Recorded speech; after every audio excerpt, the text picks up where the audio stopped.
तो नमस्कार दोस्तों, स्वागत है आपका फिर से एक नई वीडियो में। तो पिछली वीडियो में हम लोगों ने पढ़ चुका था कि राजनीति शास्त्र की जो प्रकृति है वह किस प्रकार से है। तो पिछली वीडियो में हमने चर्चा किया था कि जो राजनीति शास्त्र की प्रकृति है वह एक विज्ञान नहीं है, जो कि कुछ विद्वान थे जिनके मत के अनुसार कहा गया था कि राजनीति शास्त्र क्या है, एक विज्ञान नहीं है। तो आज का जो वीडियो होने वाला है वह है कि राजनीति शास्त्र एक विज्ञान है और राजनीति शास्त्र क्या है, एक कला है। इस पर हम चर्चा करेंगे। तो देखते हैं, बने रहिए आप वीडियो में। इसी के माध्यम से हम आप लोगों को बताएंगे। तो चलिए देखते हैं कि क्या कहा गया इसमें। क्या है राजनीति विज्ञान, एक क्या है, विज्ञान है। तो दोस्तों, राजनीति विज्ञान का है, एक विज्ञान है। क्या कहा गया है कि प्रथम पक्ष के ठीक विपरीत एक दूसरा पक्ष भी है। मतलब जो प्रथम पक्ष था कि राजनीति विज्ञान एक विज्ञान नहीं है, तो दूसरा पक्ष क्या है कि राजनीति विज्ञान एक विज्ञान है।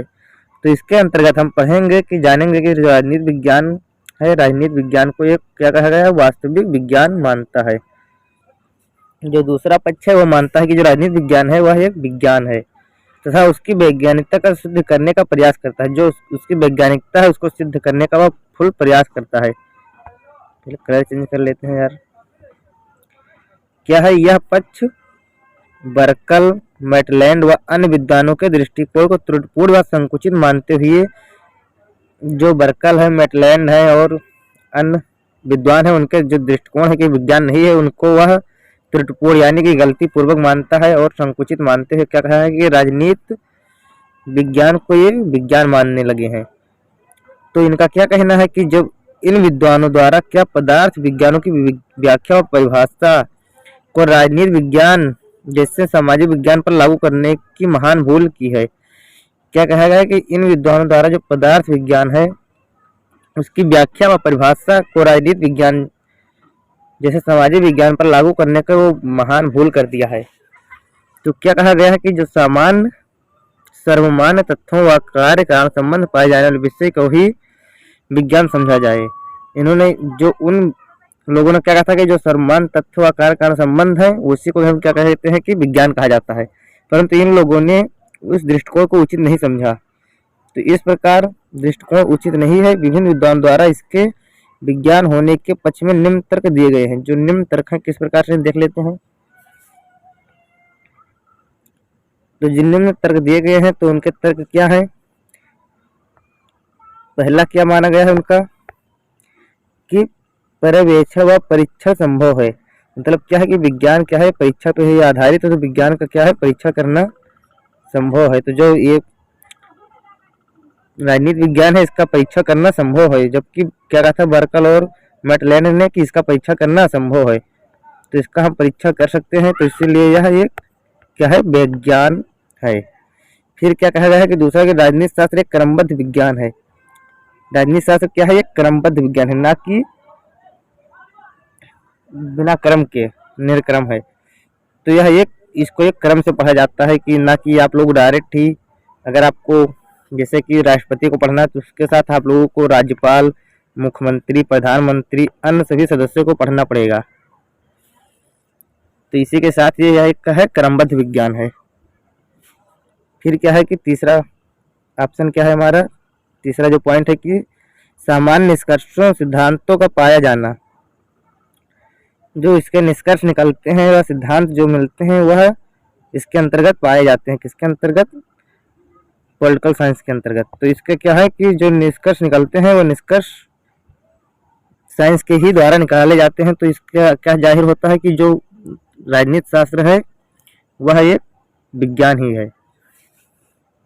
फिर चौथा पॉइंट क्या है कि कहा गया है कि जो राजनीति शास्त्र है उन्होंने कहा था कि भविष्यवाणी असंभव है, लेकिन इन्होंने क्या कहा है कि जो भविष्यवाणी है वो भविष्यवाणी इसमें संभव है। जैसे कि क्या है कि अगर कोई भी चीज़ को, पदार्थ को हम टेस्ट करते हैं तो उसे यह कह पाना मुश्किल है कि यह क्या हो सकता है या क्या नहीं हो सकता है। लेकिन साइंस क्या कहता है कि वो भविष्यवाणी कर सकता है कि अगर आप लोग गुरुत्वाकर्षण के नियम के आधार पर अगर आप पत्थर ऊपर फेंकोगे तो वो नीचे आएगा, क्योंकि ये भविष्य में जो हो रहा है उससे पहले ही बता देते हैं।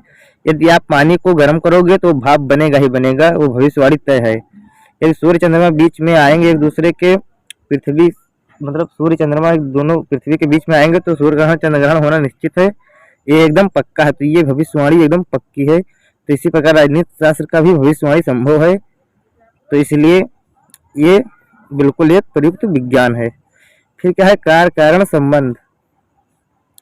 जैसे कि इसमें कहा गया कि कार्य और कारण का संबंध है कि कौन सा कार्य किस कारण से होता है। जैसे कि ज्वार भाटा आता है तो उदाहरण के तौर पर हम मान लेते हैं कि तो क्या सूर्य और चंद्रमा की शक्तियों के कारण से ही आता है, तो इसमें एक कार्य कारण का संबंध है। इसी प्रकार इसमें भी एक संबंध स्थापित किया गया है विज्ञान के अंतर्गत, तभी से विज्ञान माना गया है। तो इसमें भी एक विज्ञान है, तो इसी के अंतर्गत ये विज्ञान माना गया है। तो ये पांचों पॉइंट है, आप लोग अच्छे से लिख सकते हैं। नोट्स इसका डिटेल में भी हम लोगों ने आपको पीडीएफ के माध्यम से प्रोवाइड कर दिया है, डिस्क्रिप्शन में लिंक है, आप लोग वहां से डाउनलोड कर सकते हैं। नए हैं अगर आप हमारे चैनल पर तो चैनल को सब्सक्राइब कर दें। यदि आप वाकई में पढ़ना चाहते हैं अच्छे से तो आप लोग वीडियो को लास्ट तक जरूर देखें। और चलिए मिलते हैं, देखते हैं दूसरा टॉपिक कि विज्ञान एक कला भी है। तो देख लेते हैं कि क्या कहा गया है। कुछ विज्ञान को क्या मानते हैं, कला मानते हैं। जैसे गेटिल और बलंटसली इस श्रेणी के प्रमुख विद्वान हैं। गोटिल ने लिखा है कि राजनीति भी कला का उद्देश्य मनुष्य के क्रियाकलापों से संबंधित उन सिद्धांतों एवं नियमों का निर्धारण करना है जिन पर चलना राजनीतिक संस्थाओं के कुशल संचालन के लिए आवश्यक है। इन लोगों ने कहा है कि जो राजनीति कला का उद्देश्य है कि मनुष्य के क्रियाकलाप से संबंधित जो सिद्धांत हैं उन नियम है उनका निर्धारण करना है जिन पर चलना क्या है राजनीतिक संस्था का संचालन के लिए आवश्यक है।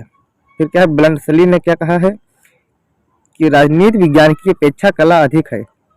जो राजनीति है वो विज्ञान की अपेक्षा कला अधिक है, इसे विज्ञान कम और कला ज़्यादा माना गया है।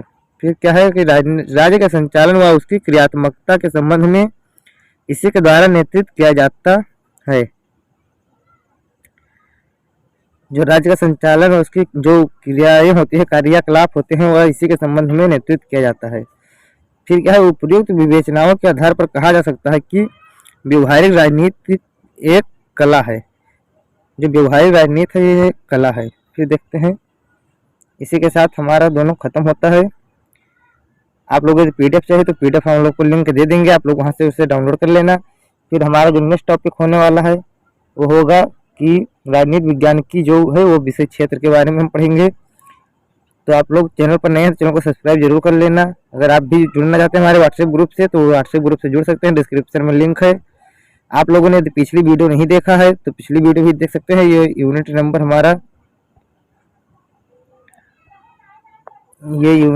हमारा कौन है, यूनिट नंबर फर्स्ट का आज डे 3 है, डे 3 है आज। चलिए मिलते हैं नेक्स्ट वीडियो में, तब तक के लिए थैंक यू। जय हिंद, जय भारत।